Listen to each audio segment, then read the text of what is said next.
Man, Saluki softball has been on a heck of a run right now. Only three teams in the country have a longer winning streak than the Dogs. 10 wins overall in a row since the last time we talked to Coach Sewell. Perfect weekend at home, and then two massive wins in a midweek to start off the Missouri Valley Conference portion of the schedule against Missouri State. Coach Sewell, congratulations. What a start. What a run your team has been on. You know, one of the biggest and hardest things to do is sustained success. That's what everybody looks at during the course of the season.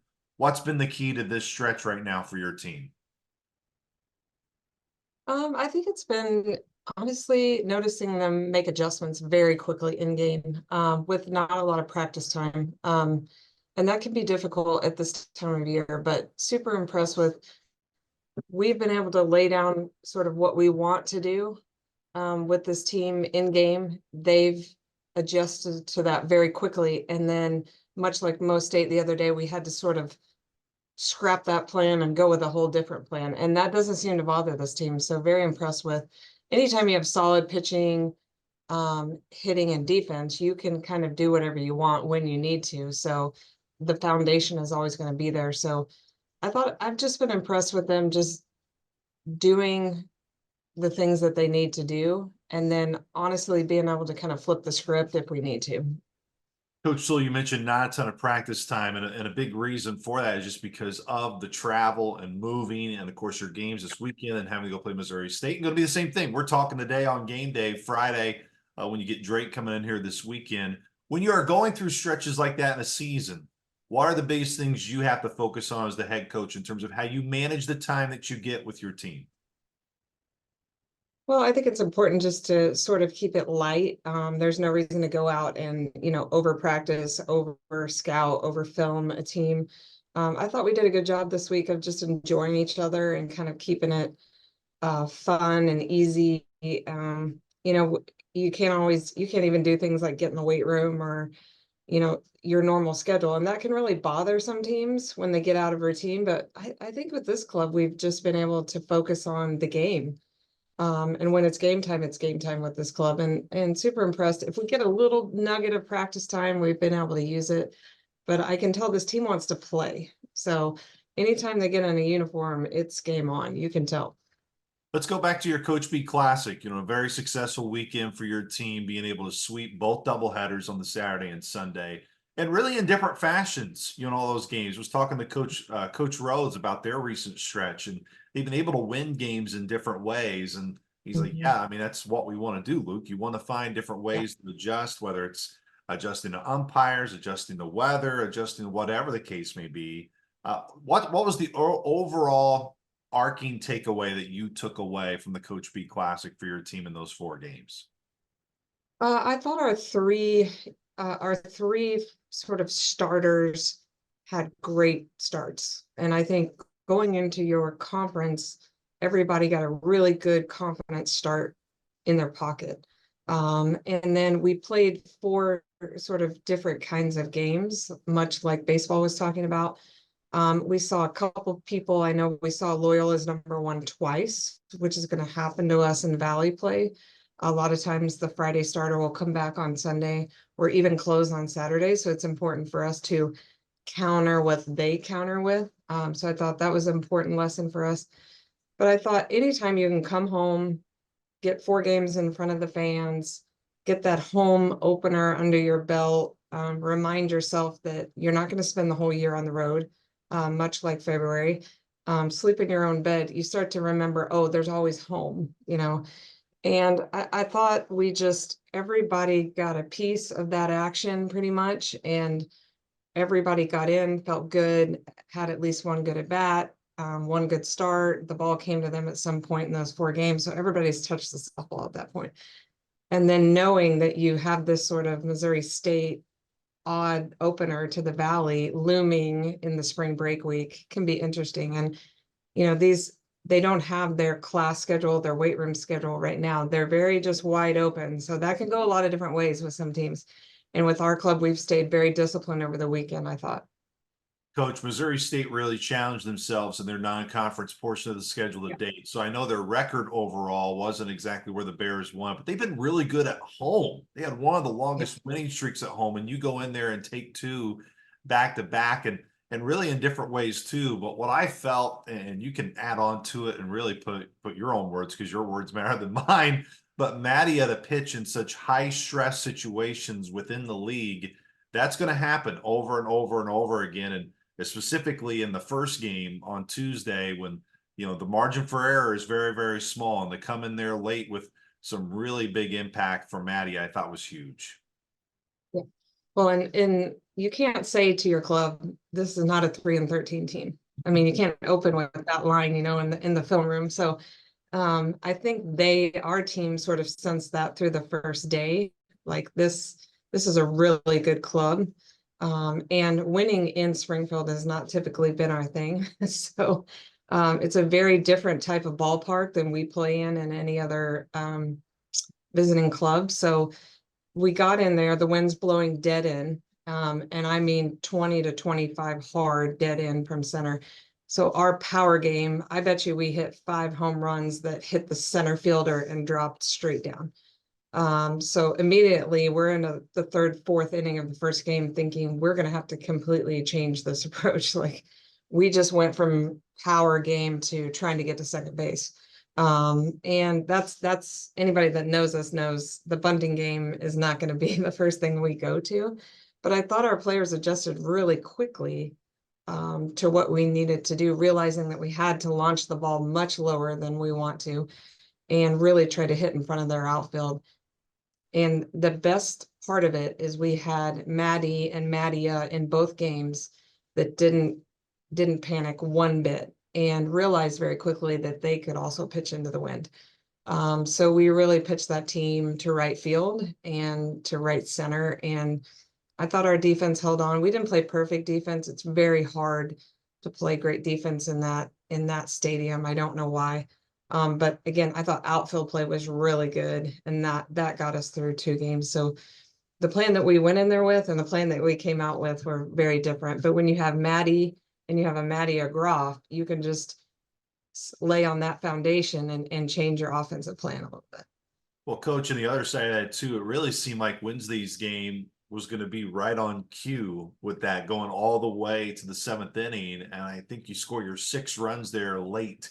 You had a big 4-run inning, just being able to produce when you can, and not just produce when you can, but what did you like most about your group being able to adjust to the conditions? As you just said, the conditions may have not fit kind of what your lineup typically is, but you don't score those 6 runs just by happenstance. You got to find a way to produce those 6 runs. Well, I think we went to our short gamers, which is usually Emma Austin and Bailey Kaler, and we said, hey, can you just do anything you can to get on the ground? Anything you can. And they're the most ground ball heavy too that we have in the lineup. And then we sort of went to the power kids who typically, I think Anna Carter, Jackie Liss, Jones, all Warwick, and probably Hamilton probably hit a home run at Missouri State, but it didn't go out. And that can be very frustrating, to hitters. But I thought we came right back on Wednesday, looked at just a tiny bit of film and said, hey, can we go in front of their outfield? And that's an adjustment that real time is very hard to make on a softball that's coming in there 63, 64, 65, especially because I figured to start the lefty and they did. So I thought we did a great job of just keeping it in front, hitting it through really hard, and we were able to get to first base, then to get to second base, and we had a lot of 2-out hitting that went on, which is something we've been looking for, but that's typically not our game. I mean, we want to get behind the softball and get it out of the park. So I think in the past, we've just frustrated ourselves and kept hitting that same ball, and gone back to the dugout, like, why won't it go out? Instead of like, how can we get this executed? And this club has been very good with real-time adjustments, and super proud of the way Wednesday went off, because 1-1, I think through 5 or through 6, both teams have sort of shown their hand at that point. So, it's going to be the 2-out hit. And I thought we just kept trading places at second base with a lot of our hitting lineup.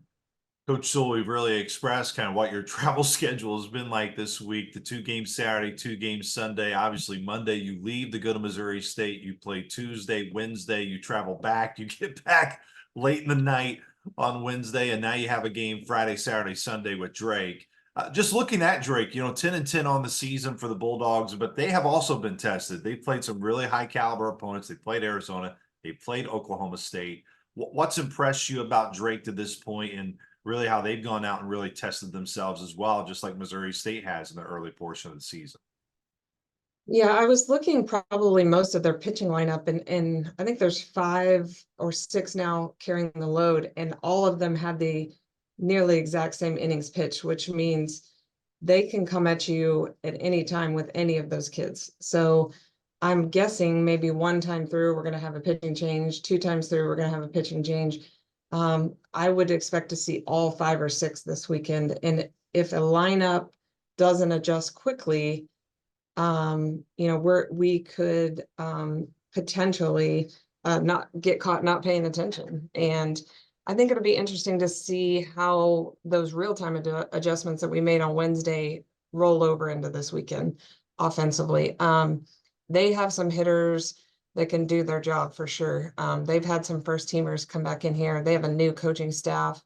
And I think anytime you have a new coaching staff and you get a little fresh ideas in there, you can take a club that has maybe struggled in previous years and really sort of give them a new opportunity. And I think that's what you're seeing in Drake. Again, not a 10-10 club. I would assume that they'll do just fine in the league this year.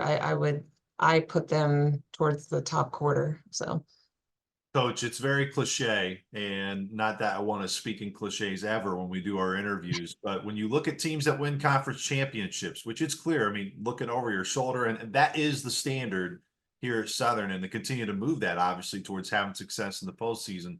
But you have to do well at home. You have to yeah, win your games, and you have to win your series at home. Just now, when you get into league play, and that's obviously a huge part of this, I don't even think you really have to have a conversation with your team. They understand and they get it. Just speak to the importance of having success at home, because when you want to get to the bigger goal of this, you just have to be strong on your home field, because it's so hard to go on the road in our league to win. right. And I think sort of Charlotte West looms in that with the league. And I don't even know that our players realize that, how hard it is to win here.